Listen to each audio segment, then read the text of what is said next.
Gracias, ¿qué tal? Bienvenidas, bienvenidos a una emisión más de Mesa Cuadrada, el programa de análisis y de reflexión de Televisión Educativa. Saludamos con mucho gusto también a quienes nos ven a través del Sistema Público de Radiodifusión del Estado Mexicano y a quienes consultan esta emisión en las diversas plataformas digitales de Televisión Educativa y de México al Día. En esta ocasión, a propósito del Día Internacional del Libro, que está dedicado a William Shakespeare y a Miguel de Cervantes Saavedra, hemos invitado a Javier Aranda Luna, escritor y periodista. Javier, qué bueno que aceptaste la invitación. No, gracias, Gabriel, por invitarme. Bienvenido. Con mucho gusto. Y usted ya los conoce, Pepe Ureña, aquí en el estudio de la Ciudad de México, y desde Londres, el doctor Javier Oliva. Doctor Oliva, ¿cómo le va? ¿Qué tal? Con gusto saludar a mi tocayo Javier Aranda. Bienvenido al programa, Javier. Muchas gracias. Y yo creo que, bueno, esta fecha, por supuesto que es un motivo, es un pretexto para hablar del tema de la lectura en nuestro país. Recientemente el INEGI ha publicado su encuesta sobre materiales de lectura, el MOLEC, ¿no? Donde señala que actualmente se leen 3.8 libros al año entre los mexicanos, ¿no? Además es una oportunidad para hablar con un especialista, Javier Aranda Luna, periodista, fundador de La Jornada, es un incansable promotor, por supuesto, de la lectura, asesor del Canal 22, coordinador editorial en Noticieros Televisa, estuviste haciendo el programa de la revista Vuelta del maestro premio Nobel Octavio Paz, sobre los hábitos de lectura, sobre las políticas públicas, sobre las campañas, los esfuerzos institucionales de la sociedad civil para promover la lectura en nuestro país. Y bueno, ahí tenemos el resultado, que es un número. Yo creo que el tema es más complejo, es más profundo y es una oportunidad para platicarlo esta noche, Javier. Sin duda alguna. Yo creo, y lo has dicho bien, los datos son importantes, pero los datos no te reflejan exactamente las cosas como son, ¿no? Es como reducir esta mesa o nuestro propio organismo al número de mililitros de agua que tenemos o de sustancias químicas que pasean por nuestras vísceras. Este es un fenómeno más complejo y yo creo que así debemos entenderlo. Vivimos actualmente la época de la historia de todos los tiempos en que más se lee y más se escribe gracias a esa herramienta que es la Internet. A veces me da la impresión que leemos y escribimos en prosa tartamuda, pero sin duda es una plataforma que ha animado a los jóvenes, sobre todo a ellos, a encontrar en la lectura esos puentes para conectarse con otros y también para conectarse con otros espacios que son plataformas, que son los libros, ¿no? Entonces yo creo que si tomamos esos datos y los que sean en cualquier parte del mundo, debemos verlos con esa consideración. Reflejan algo, pero no nos están diciendo realmente cuál es el cogote del asunto. Y el cogote del asunto, desde mi punto de vista, es leer. Y leer es importante, ¿por qué? Porque no es una asignatura más, no es una habilidad más que tengamos, sino es la herramienta que nos va a servir o nos va a permitir entender geografía, matemáticas, dispersarnos en el ocio de un libro, en la historia que nos cuente cualquier escritor, o acudir a un libro como un receptáculo de memoria que nos va a ser útil para otras cosas. Entonces el problema, el fenómeno es mucho más complejo que eso. Entre las respuestas que dan los mexicanos de por qué leen viene por obligación muchas veces, ¿no? Que tiene que ver con una revisión de cómo se está inculcando la lectura dentro del sistema educativo nacional, pero también habría que reflexionar que la lectura muchas veces no comienza ahí, ¿no? Sino también de un hábito inculcado desde casa, ¿no? O no inculcado, claro. O no inculcado, sí. Por ejemplo, quienes dicen leer y tener este hábito, pues, vieron a sus papás leer o sus papás les leyeron, ¿no? De ahí la importancia también. ¿Por qué leen? ¿Por diversión, por placer o por Fíjate que nos hemos alejado del sentido de la lectura como ocio. Ahora que se cumplen 400 años del Quijote, 400, de la muerte de Cervantes y 400 de Shakespeare, se nos olvida que la masa crítica, que los lectores, que los espectadores a los que aspiraban, era el público más rudo. Imagínate a las orillas de Londres, donde descargaban los barcos, ¿quiénes eran los que asistían a ver las representaciones de Shakespeare? Pues eran los estibadores, los cargadores, los marineros, los corsarios, los piratas, las prostitutas. Ese era el público de esas obras de teatro. No es casual que se agarraran luego a puñaladas en las obras o tuvieran sexo también en las obras, ¿no? O sea, era gente ruda, en serio. Y en el caso de Cervantes, pues él también escribía para un público en donde había, como él, soldados que querían o encontraban en las historias otros mundos que podían conquistar más fácilmente, ¿no? Entonces, eso lo hemos perdido de vista y desde mi punto de vista, las academias han hecho mucho mal en eso. Nos han dicho, uy, no te acerques al Quijote, ningún chavo aguanta un quijotazo. Yo invito ahora es que quien quiera que abra el Quijote en cualquier parte y va a encontrar una prosa fregona, como decía Quevedo, que se les va a atorar en las orejas y las historias van a seguir fluyendo, ¿no? Sí, fuera de cámara decíamos, no es que se lean nada más 3.8 libros al año por cada adulto, sino qué lee. Sí. ¿Y qué lee el mexicano? Pues ahora sí que leemos de todo.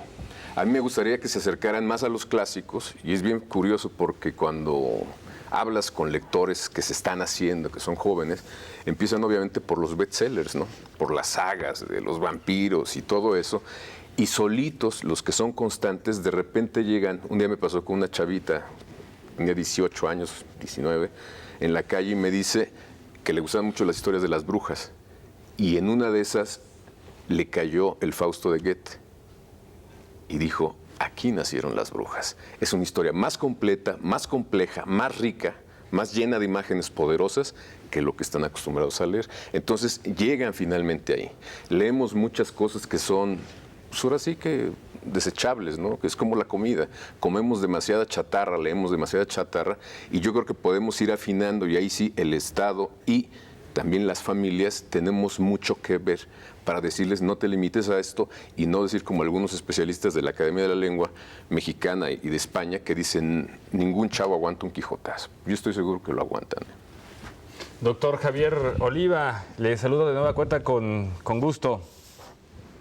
Gracias, ¿qué tal, Pepe? También te saludo con gusto. Hay algunos datos que estuve buscando precisamente para este programa que me parece pues muy importante. Yo quisiera señalar la relación que hay entre lectura y democracia. Si nosotros observamos los datos de los países escandinavos, la relación que hay entre el número de libros por ciudadano y la relación que hay con la democracia, y también que en estos mismos países la libertad que tienen las mujeres para participar en lo que se refiere a la dirección de empresas y a las direcciones de políticas, por decirlo de alguna manera, están profundamente relacionadas. Es decir, la lectura no solamente es un ejercicio que nos trae cultura, que nos trae información, sino también nos trae prácticas cívicas.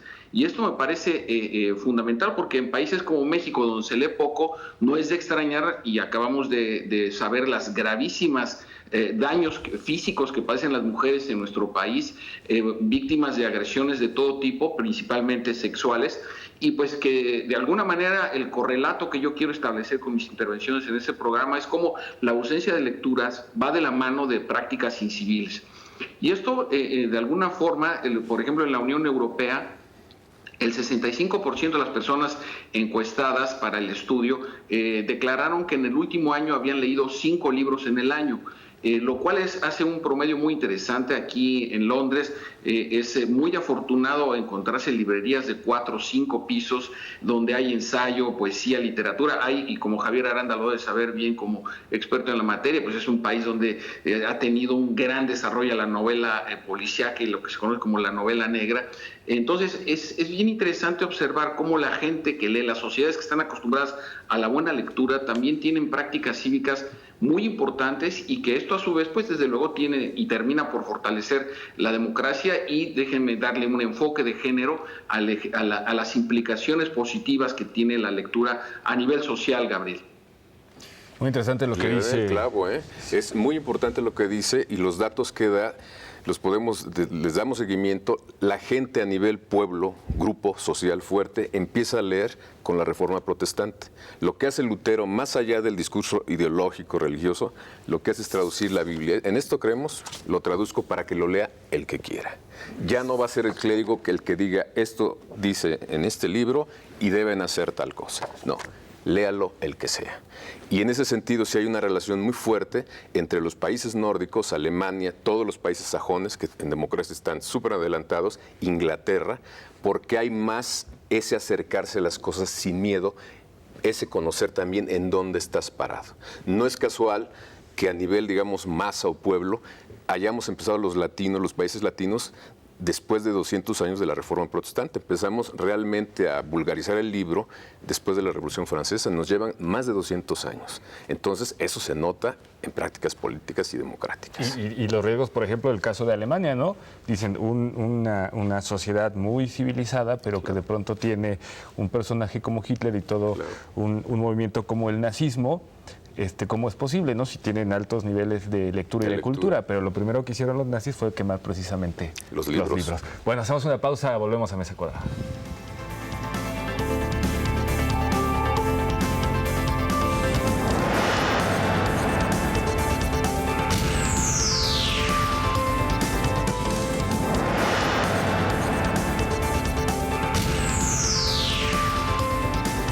Estamos de regreso en Mesa Cuadrada platicando sobre la lectura en México con Javier Aranda. Hay varios temas que ya se han abordado en esta Mesa Cuadrada. Javier, tú decías que también estamos en una época en donde se está leyendo mucho, ¿no? A través de las plataformas digitales, a través de Internet. Tú mencionabas que están leyendo los mexicanos. También en estos estudios, en estas encuestas que se levantan, ya sea el INEGI, ya sea lo que era Conaculto, hoy la Secretaría de Cultura, muchas veces se focaliza solamente como material lector el libro, ¿no? Pero realmente hay otras plataformas. Bueno, las plataformas digitales a las que aludes ahora ya se están considerando porque son efectivamente páginas digitales a donde los chavos acuden y nosotros mismos también. ¿Cuántos de nosotros leemos los libros físicos? Ya son muy pocos. Es más cómodo en tu casa conectarte y entras a 5 diarios y revisas lo que tienes que revisar. Entonces, esas son cosas que se deben contabilizar y hay otros datos adicionales. Por ejemplo, uno de los países lectores por excelencia es Japón. Tienen tiradas millonarias sus periódicos. O sea, tú cuando oyes que tal periódico tiene 1,5 millones de ejemplares diarios, dices, wow. Hay uno de 13 millones, ¿eh? Es una locura, o sea, no te lo imaginas. Pero la gente, encuentra en la lectura muchas cosas. Formas de salir a la calle con las cosas más básicas, por cuestiones climáticas, formas de ocio, incluso las novelas, los bestsellers. Hace poco se cumplió 100 años de un libro fundamental para ellos, que se llama Kokoro, es un autor japonés, y se publicó por entregas, como antes se hacía, y el periódico que lo publicó por primera vez lo volvió a publicar, y el periódico, si tiraban 13, vendieron 20. O sea, hay un hábito, una gana de leer. Y los japoneses también contabilizan en ese sentido lo que se llama manga. Nada más que la idea del manga que tenemos acá es bastante limitado. Vemos solo dibujos animados. Y en el caso de los japoneses, el manga lo hacen como libritos para aprender a hacer cosas. Cómo arreglar un televisor, cómo puedo montar una obra de teatro. Entonces se utiliza el manga como manuales y lo toman en cuenta como libro, ¿no? ¿Crees que entonces esto representa también un reto, una oportunidad para escritores, para editores, para distribuidores, de cómo diseñar nuevas estrategias que permitan acercar al mexicano con los libros? Sí, y otra forma también son las nuevas novelas que están haciendo poco a poco de libros clásicos en forma o con formato de cómic. Yo me encontré hace poco un cómic de La Divina Comedia y ya sé que las adaptaciones quitan, no son exactas, pero nos marcan el principio, nos acercan a algo cuya masa crítica, cuyo volumen, usted puede sorprender. Por más malas traducciones que haya del Quijote o de Shakespeare o de Dante, porque los formatos no aguanten, no soporten a ese animal, cuando tú te acercas a esos textos, ves, es como si te acercaras a un elefante o a un dinosaurio, ves que el animal es muy grande. Oye, viene un cambio de paradigma cultural en México con la creación de la Secretaría de Cultura. Esto en cuanto al libro, ¿sí? ¿Y tú avisoras el final del libro impreso? Son dos preguntas. No, yo creo que no. Eso pasa con muchos formatos. Cuando surgió la radio se hablaba de que iba a afectar a los periódicos y siguieron conviviendo, y después cuando surgió la televisión dijeron lo mismo y hablaron de que cuando el cine tuvo más auge también iba a desplazar otro medio, y yo creo que se están haciendo nichos cada vez más, ¿no? Y de hecho ahora la televisión que mucho se ve, y eso lo sabemos todos los que hacemos televisión, es la famosa televisión a la carta. ¿Cómo la consigues? Pues entrando a la web y bajas tu programa de análisis de la mesa cuadrada o bajas otra cosa, una película o algo, en el tiempo y en el momento que puedes verlo, ¿no? Entonces yo en este sentido creo que se van a aprovechar esas cosas, pero como objeto el libro sigue siendo el instrumento más útil, porque no necesitas un enchufe para cargarlo como los libros electrónicos, porque si me cuesta 40 pesos, solo me costó eso, y en el caso de los libros electrónicos, sí te cuestan luego más baratos que el físico, pero necesitas un aparato. Ese aparato, no te puedo decir, te presto mi libro, préstamelo, porque pues, te tengo que dar el medio con el que yo puedo seguir leyendo, ¿no? Si se te cae al agua, también se echa a perder, y en cambio un libro, pues lo sacudes un poco y lo sigues leyendo, ¿no? Entonces yo creo que es muy práctico. No hay todavía una tecnología que haya superado al libro. Y hay muchas cosas que te cansan. Cuando lees un libro digital, estás siempre viendo la misma página. En Estados Unidos hicieron un estudio, el New York Times, en donde querían ver los rendimientos y se dieron cuenta que la gente que lee en físico retiene más la información y las imágenes de la literatura que la gente que lo hace a través de los libros digitales, porque es como la misma página. Y no tienes otro incentivo, y en el impreso tienes el defecto de una tipografía, del papel corrugado, el olor mismo, y eso hace que se te fijen más las cosas, ¿no? Es toda una experiencia, ¿no? Sí. Que por ahí yo creo que también las campañas deberían ir dirigidas, ¿no? Porque leer es toda una experiencia. Fíjate que parte de los problemas que tenemos es que muchas personas que arman las campañas de lectura no son lectores. Y si no eres lector, ahora sí que estás enfrentándote a otro problema que no tenías. Y dices, bueno, ¿cómo le hacemos para que lean más? Pues vamos a subir, por ejemplo, el sexenio pasado, subieron un poema de Octavio Paz, Blanco. Es un poema, a mí me encanta, pero es un poema muy experimental, si tú quieres. Tiene por lo menos 3 lecturas, muy largo, y lo leen un grupo muy pequeño. Si tú quieres acercar a los chavos a Octavio Paz, lo peor que puedes hacer es poner uno de los poemas más complejos del español, no solo de Octavio Paz, ¿no?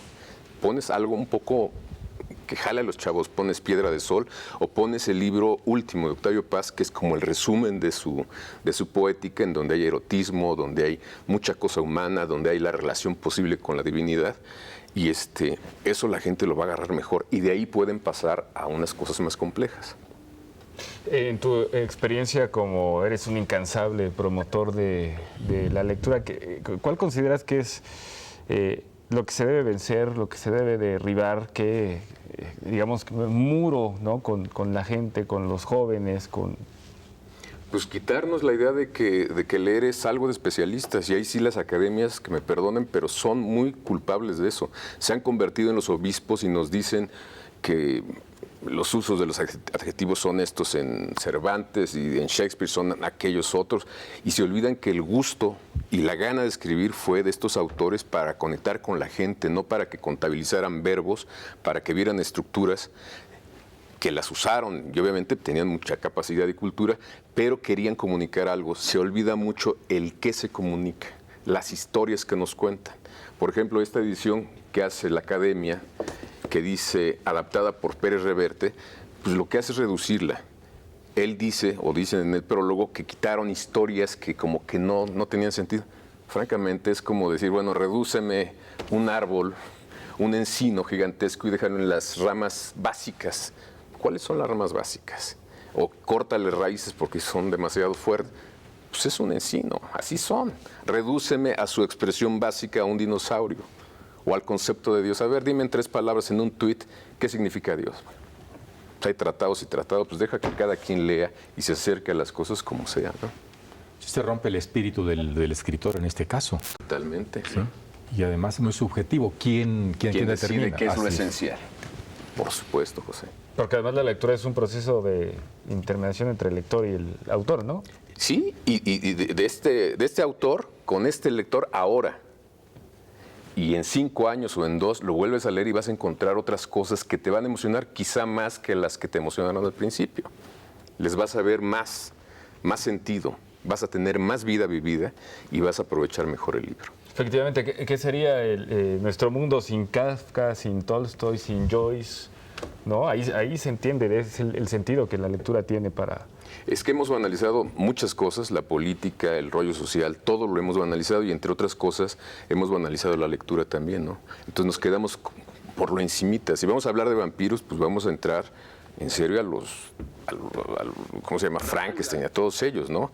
A Drácula, o sea, son el origen, ahí están las bases de todo lo que se hizo después. Pero si no vemos eso, pues estamos medio perdidos. Cuando hablan de brujas, de veras que los chavos se metan al Fausto de Goethe o que se metan a Macbeth y vean las maldiciones más increíbles que te puedas imaginar. Hay una maldición increíble en donde una bruja le dice, lanza un sortilegio y dice que tu vida sea larga para que veas morir a tus hijos y a la gente que quieres y a tus negocios. Doctor Javier Oliva, platíquenos, compártanos la experiencia, las políticas públicas que se desarrollan allá en Londres y también en el marco de estos festejos por William Shakespeare. Sí, fíjense que es muy interesante y que el auditorio esté enterado. Formalmente este fin de semana comienzan en el Reino Unido los festejos por los 400 años de la muerte de William Shakespeare, con una gran cantidad de encuentros, mesas redondas, ediciones conmemorativas, ediciones facsimilares, pero también es muy interesante que hay un comité a nivel del Reino Unido para conmemorar al mismo tiempo a Miguel de Cervantes de Saavedra, es decir, hay un fuerte impulso también a las reediciones, sobre todo de la obra principal, lo que está considerada como la primera y más importante novela en la historia universal, que es precisamente El Quijote de la Mancha. Entonces, estos eventos, la promoción de la cultura, el acercamiento de los jóvenes, de las nuevas generaciones a estas obras, y que como muy bien apunta Javier Aranda, lejos de provocar un distanciamiento de estas obras clásicas, escritas desde luego con otro lenguaje y quizás hasta con otra sintaxis, sin embargo la riqueza, el metarrelato, la utilización de todas estas referencias y simbolismos, metáforas, pues son de una riqueza extraordinaria para nuestra cultura en este siglo XXI. Y también por otra parte, en materia de políticas públicas, es por lo menos en las escuelas y en las principales bibliotecas públicas, pues los horarios son bastante prolongados. Hay algunas bibliotecas que cierran, por ejemplo, en donde yo estoy adscrito, en la London School of Economics, en este periodo de exámenes cierran hasta las 2 de la mañana la biblioteca y la abren a las 6 de la mañana, de tal manera que los estudiantes o las personas que trabajan pues no se encuentran con la frustración de que quieren ir por un libro a una biblioteca pública y ya está cerrada, porque pues a las 6 o 7, que es lo que se acostumbra en nuestro país a cerrar las bibliotecas, aquí están abiertas hasta muy altas horas de la noche. Entonces, el fomento a la lectura no solamente es un asunto que tenga que ver con las librerías o con la promoción estrictamente comercial, sino también desde las áreas públicas, insisto, de manera subrayada, las bibliotecas que cuentan con un horario y con unas instalaciones más que apropiadas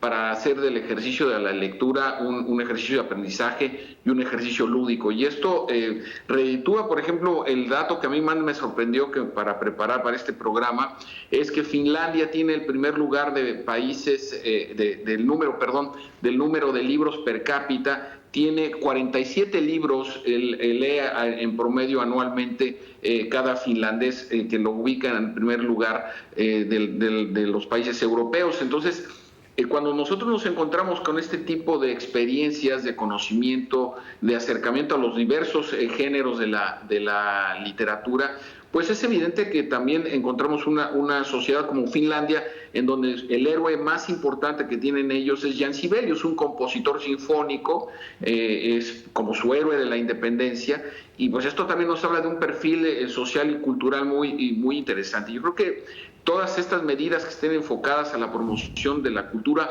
en lo único que van a redituar va a ser en un fortalecimiento de nuestra sociedad y por supuesto de nuestras prácticas cívicas, Pepe. Javier.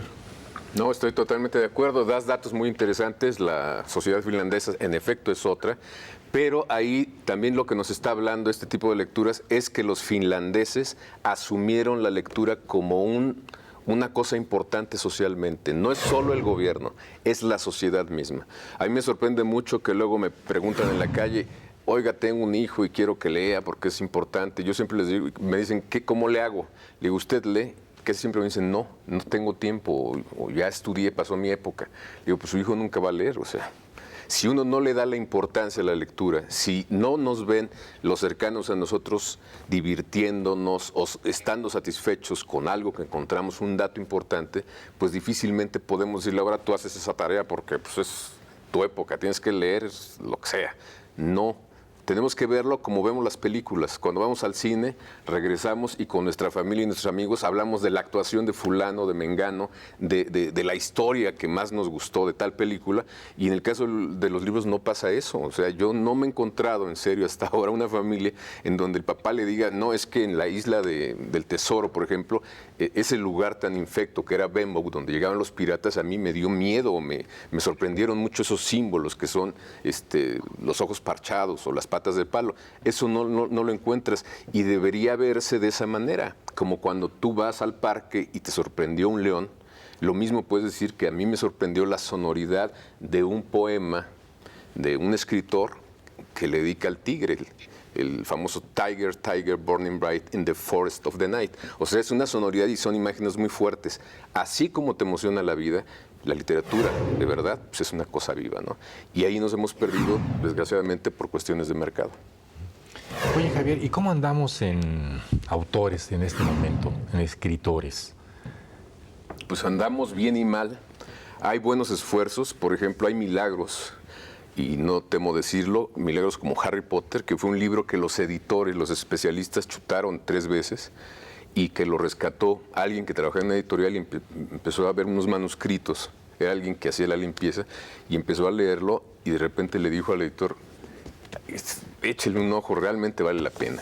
Y es un bestseller, se convirtió en un bestseller y no es de la nada. Quien lo escribe es una señora que es maestra de literatura y Potter le pone como un homenaje a la primer cuentista inglesa. Y si tú ves el entramado de toda esa obra, vas a ver que hay muchas referencias de otros autores clásicos. Los grandes libros, las grandes obras, son siempre el receptáculo de toda una tradición que van recogiendo de muchas partes. Es como la Biblia. La Biblia hay muchas versiones y si nos acercamos, pon tú al Cantar de los Cantares o a los Proverbios, pues son cosas que se fueron acomodando, el ritmo, las imágenes, se fueron perfeccionando. Por eso vienen hasta nosotros así completitas, ¿no? Y hay otro fenómeno que es Stieg Larsson, que hizo una trilogía Millennium, y se me hace una gran apuesta, porque nos reveló ese mundo que es el mundo digital, el mundo de los hackers, las posibilidades que yo no sabía que existían. Me enteré por esa novela y nos cuenta historias realmente fascinantes, ¿no? En donde hay movimientos nazis en estos países tan democráticos y sí te documentan. Las novelas te daban cuenta de lo nuevo. Esos autores te dan cuenta de lo nuevo y te demuestran en el caso de Harry Potter que no necesitas tener un conocimiento de hechicería ni de lenguaje antiguo para acercarte a esas obras. Hay imágenes poderosas, por ejemplo, la famosa araña que aparece, gigante Aracné, es muy impactante y a los chavos se les quedan, pero es un recurso probado desde la antigüedad. Es la Aracné de los griegos, de los romanos, en donde era una mujer maldecida porque quiso competir con una diosa a ver quién tejía mejor y más rápido, y la convirtió en araña. Y la fijó muy bien Durero en la Aracné que aparece, por ejemplo, en la Divina Comedia. Entonces son imágenes poderosas que se van construyendo, que las atrapa muy bien esta señora, la autora de Harry Potter, y obviamente, pues, ¿cómo no va a tener potencia? Pues, eso está probado por generaciones, ¿no? Y esos, te digo, esos libros clásicos tienen esa virtud. Desgraciadamente ahora el mercado se ha comido mucho de lo que es la apuesta por la literatura, ¿no? Pues así como leer es un placer haberte tenido aquí en Mesa Cuadrada, escucharte. Eres un incansable promotor de la lectura, cosa que por supuesto agradecemos en Televisión Educativa. Usted puede seguir a Javier Aranda en los noticieros México al Día con sus recomendaciones literarias y también en el noticiero iberoamericano con la sección Capítulos. Javier, pues muchas gracias por estar a ti, Gabriel, en esta ocasión con nosotros aquí en Mesa Cuadrada. Gracias, José. Y la recomendación sería pues empezar por los clásicos, ¿no? Irse a los clásicos. No hay pierde. ¿Sí? Así es. Bueno, pues muchas gracias, Javier. Pepe Ureña. Javier Oliva, muchas gracias. Hasta pronto, muchas gracias. Hasta y luego. Gracias a usted, por supuesto, también. Nos vemos la próxima semana.